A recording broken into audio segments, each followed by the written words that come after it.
नमस्कार दोस्तों, मैं हूं मोहित चाड़क और आज मैं बात करने वाला हूं इंडियन ऑयल कॉरपोरेशन लिमिटेड के बारे में, जिसे आप आईओसी के नाम से भी जानते हैं। तो दोस्तों, इसके क्वार्टरली नतीजे आ चुके हैं। इस वीडियो में मैं आपके साथ इसके क्वार्टरली नतीजे डिस्कस करने वाला हूं, बट उससे भी ज्यादा मेरा मेन फोकस रहेगा कि क्या हमें करंट मार्केट प्राइस में अपना निवेश डालना चाहिए या फिर हमारे लिए ये रिस्की बेट हो सकती है, क्योंकि ये स्टॉक अभी भी 50% की करेक्शन पे ऊपर आपको अभी मिल रहा है। इसलिए ये पूछना कि हमारा स्टॉक में ये निवेश डालना चाहिए या फिर नहीं, ये बहुत ही ज्यादा इंपॉर्टेंट है। आज की परफॉर्मेंस की अगर मैं बात करूं तो दोस्तों 1.08% की आपको जंप दिखाई दे रही है। लगभग 0.85 रुपए ये आपको अप दिखाई दे रहा है। आज मैं इसकी परफॉर्मेंस को दोस्तों बोलूंगा कि ठीक ठाक परफॉर्मेंस है। आपने अच्छी खासी रैली के बाद दोस्तों गिरावट आती हुई दिखी है। जो ग्लोबल मार्केट्स में चिंताएं दिख रही हैं, उसी कारण से हमारा भी मार्केट जो है वो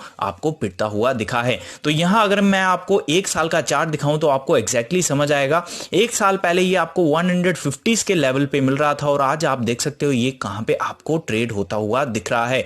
आप 50% की करेक्शन बोल सकते हैं। अगर मैं एग्जैक्टली बात करूं तो 46.01% की करेक्शन पे आपको ये स्टॉक मिल रहा है। तो दोस्तों चलिए बात करते हैं इसके क्वार्टरली नतीजों की, फिर मैं आपको बताऊंगा कि इन्होंने डिविडेंड अभी तक कोई अनाउंस किया है या फिर नहीं। तो दोस्तों रेवेन्यू की अगर मैं बात करूं, रेवेन्यू फ्रॉम ऑपरेशंस की, तो ये आप देख सकते हो। ये जो डाटा है मैं आपको पहले बता दूं, ये जो डाटा आपको दिखाई दे रहा है दोस्तों, ये डाटा करोड़ में है, इसलिए आप ये मत सोचिएगा कि ये डाटा लैक्स में है। तो यहां पे आप दोस्तों देख सकते हैं 1,16,713.17 करोड़ का इन्होंने दोस्तों रेवेन्यू फ्रॉम ऑपरेशंस दिखाया है। अगर मैं टोटल इनकम की बात करूं तो 1,17,871.16 करोड़ का इन्होंने टोटल इनकम दिखाया है।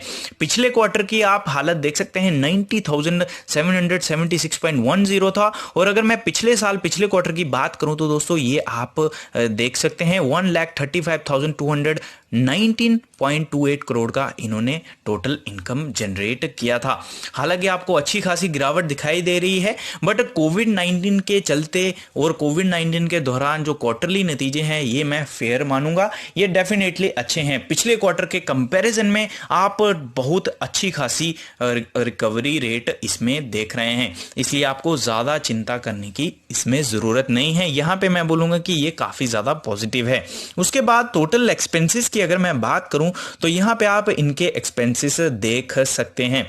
यहां पे 1,09,497.85 करोड़ का इन्होंने दोस्तों टोटल एक्सपेंसेस दिखाया है।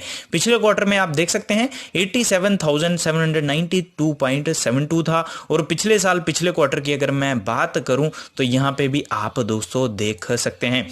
ईयर ऑन ईयर बेसिस की अगर मैं बात करूं तो दोस्तों इनकम में आप गिरावट आते हुए देख रहे हैं। गिरावट में भी आप अच्छा खासा मूव देख सकते हैं। उसके बाद एक्सपेंसेस की अगर मैं बात करूं, टोटल एक्सपेंसेस की, तो उसमें तो आपको गिरावट दिख रही है, बट यहां पे ज्यादा खुश होने की जरूरत नहीं है, क्योंकि इनकम में कमी आई है तो डेफिनेटली आपको एक्सपेंसेस में भी कमी आती हुई दिख रही है। प्रॉफिट बिफोर टैक्स की अगर मैं बात करूं तो ये आप देख सकते हैं 8,505.63 करोड़ पे दिखाई दे रहा है इस क्वार्टर में। पिछले क्वार्टर में अगर मैं बात करूं तो 3,204.40 है, वहां से डेफिनेटली आपको अच्छी खासी रिकवरी आती हुई दिख रही है। अगर मैं क्वार्टर ऑन क्वार्टर बेसिस पे बात करूं तो दोस्तों यहां पे आप देख सकते हो 682.60 करोड़ था और वहां से अच्छी खासी इंप्रूवमेंट आपको दिखाई दे रही है। ईयर ऑन ईयर बेसिस की बात करूं तो 6,164.95 करोड़ था और वहां से बढ़ के आप देख सकते हैं ये कहां पे पहुंच गया है। अच्छी खासी इंप्रूवमेंट यहां पे भी आपको देखने को मिल रही है। अगर मैं बात करूं दोस्तों नेट प्रॉफिट की, तो नेट प्रॉफिट आप देख सकते हैं 6,025.81 करोड़ है। और अगर मैं बात करूं दोस्तों पिछले साल पिछले क्वार्टर की तो 468.04 करोड़ था और वहां से आप क्या शानदार मूव देख रहे हैं। 2226.80 करोड़ जो है दोस्तों इन्होंने पिछले क्वार्टर में दिखाया था। अगर मैं बात करूं दोस्तों ईयर ऑन ईयर बेसिस पे, तो यहां पे भी आपको लगभग 50% की जो है दोस्तों मूव दिखाई दे रही है। पिछले साल की अगर मैं बात करूं तो 4,205.54 करोड़ था और अभी ये बढ़ के 8,252.61 करोड़ आ चुका है।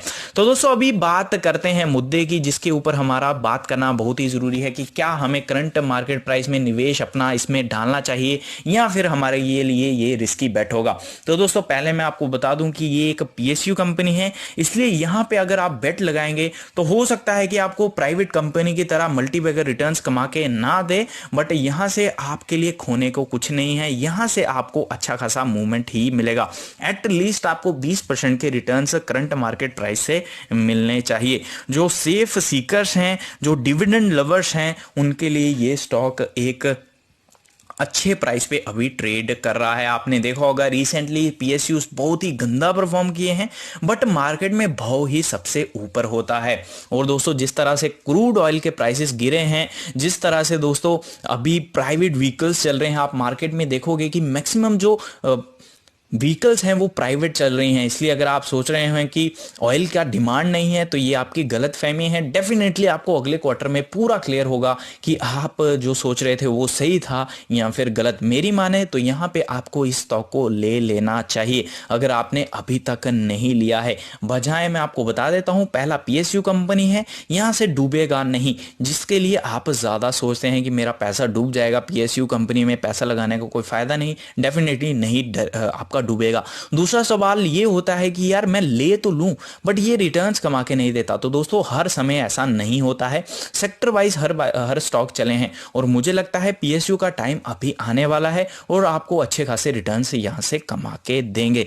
हालांकि जिन्होंने 6 महीने पहले ये स्टॉक लिया है, अभी भी ये स्टॉक वहीं पे खड़ा है जहां पे ये 6 महीने पहले खड़ा था, बट मैं आपको बोलूंगा कि यहां पे आपको इस स्टॉक में अपना रिस्क जरूर लेना चाहिए। हालांकि रिस्क नहीं है करंट मार्केट प्राइस में, बट आप जानते हैं मार्केट में पॉसिबिलिटीज रहती हैं, इसलिए ये बोलना बहुत ही जरूरी है। तो करंट मार्केट प्राइस में आप ले सकते हैं। और जो डिविडेंड लवर्स हैं, जो 5 साल 10 साल सोचते हैं, जो सो कॉल्ड इन्वेस्टर्स नहीं है, वो डेफिनेटली अपने पोर्टफोलियो में इसको जरूर जगह देंगे, क्योंकि उनको पता है कि स्टॉक मार्केट में पोर्टफोलियो को कैसे डिवर्सिफिकेशन के साथ चलाया जाता है।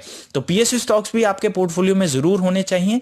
और दोस्तों आपके पोर्टफोलियो में प्राइवेट स्टॉक्स भी होने चाहिए, क्योंकि आपके पास कोई 10 करोड़ या 20 करोड़ नहीं है, या फिर आपके पास इतना पैसा नहीं है कि आप अपने कैपिटल के साथ रिस्क ले सकें और 100 करोड़ की या 50 करोड़ की आप मार्केट कैप वाले शेयर लें और बाद में बोलें कि यहां से हम करोड़पति हो जाएंगे। डेफिनेटली आपको पहले 10 साल या 5 साल सेफ चलना चाहिए, जब आपका कैपिटल बिल्डअप हो, उसके बाद इस तरह की चीजें सोचें, उस पर बाद अपना रिस्क लें, तो वहां पे आपको अच्छी खासी मूवमेंट मिलेगी। पहले अपने आप में एक चीज बिल्डअप करें, वो ये है कि अपने आप को पेशेंस गाय बनाएं। अपने आप को अगर इस तरह की स्ट्रेटेजी में लाएंगे तो आप पाएंगे कि आपने अच्छे खासे रिटर्न्स कमाए हैं। मार्केट में रिसर्च करना ज़रूरी नहीं है, मार्केट में आप कैसा फंडामेंटली एनालिसिस करते हैं वो इंपॉर्टेंट नहीं है। मार्केट में सबसे ज़्यादा ज़रूरी पेशेंस है। एग्जाम्पल के तौर पे मैं आपको बताना चाहूँगा, आप लॉस तो 2 साल भी होल्ड कर सकते हैं, बट जब प्रॉफिट की बात आती है, वही स्टॉक जो आपको 50% की गिरावट पे आपको रुला रहा था, वही स्टॉक आप 5% पे बेच देते हैं। तो पेशेंस बिल्डअप करिए, प्रॉफिट को कैसे बचाना है ये सीखिए, लॉस को कैसे बचाना है ये मत सीखिए। वहाँ पे अगर आप स्टॉप लॉस के साथ निकल जाते हैं तो वो अच्छी बात रहती है। तो वीडियो अच्छी लगे लाइक, सब्सक्राइब और शेयर जरूर करें।